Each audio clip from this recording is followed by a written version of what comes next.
Welcome to our film introduction to the history and collections of St. Cecilia's Hall, the oldest concert hall in Scotland and home of the University of Edinburgh's musical instrument collection. St. Cecilia's Hall was built by the Edinburgh Musical Society, a group of well-to-do amateur musicians who put on weekly concerts in the Edinburgh's Old Town. In 1757, the Society decided they wanted to build their own premises, and they hired the local architect Robert Milne to design the building. The first concert was held on the 13th of December, 1763, and weekly concerts happened every Friday evening. At the performance of Handel's Alexander's Feast on 19th February 1768, the company in the room consisted of 440 ladies, 80 members, 50 stranger gentlemen, and 70 performers, of which 40 were choristers, a total of 640 people.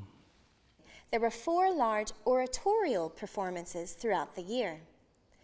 Concert attendance was generally male only, as it was for society members and their invited guests. Women could attend special ladies' concerts, which happened 3 to 4 times annually. St. Cecilia's Hall was the only public resort of the musical, and besides being our most selectly fashionable place of amusement, was the best and the most beautiful concert room I have ever seen yet.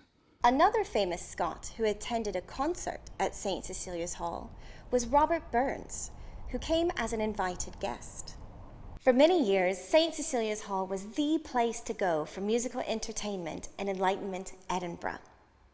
Its popularity began to wane when many of the concertgoers started to move to the elegant Georgian New Town.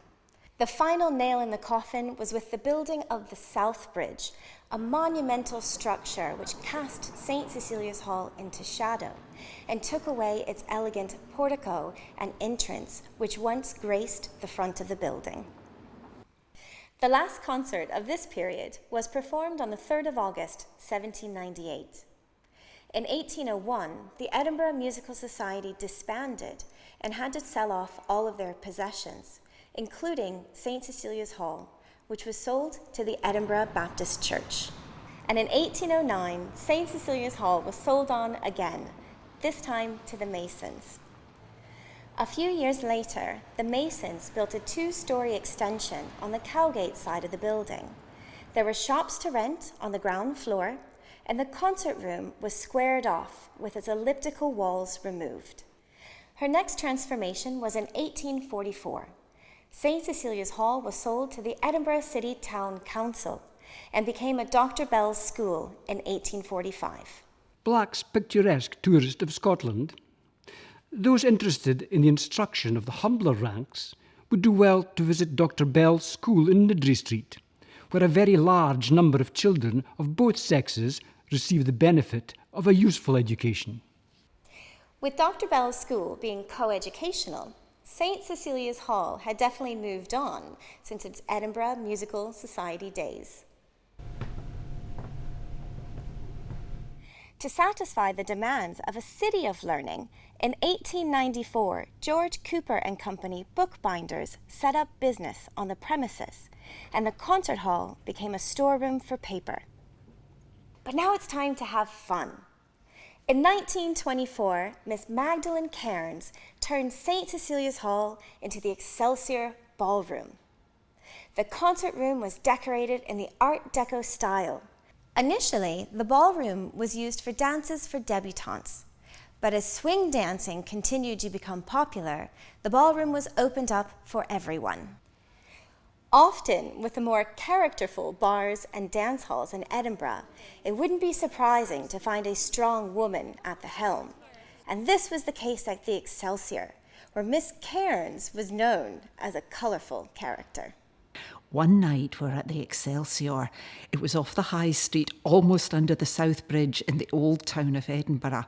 It was a rough area and it sounded exciting to us.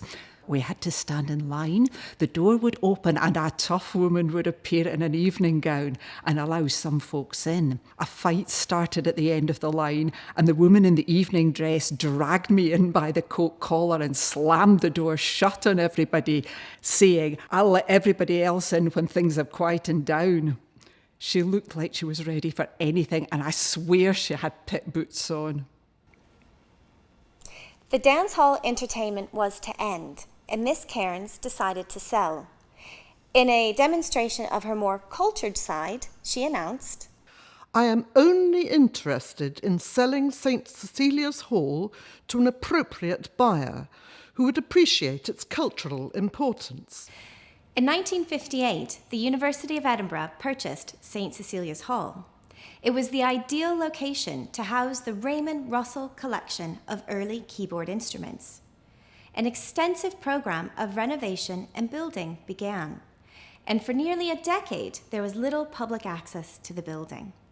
In 1968, St. Cecilia's Hall reopened as a museum, a place for education and research, and a concert hall featuring performances of early music.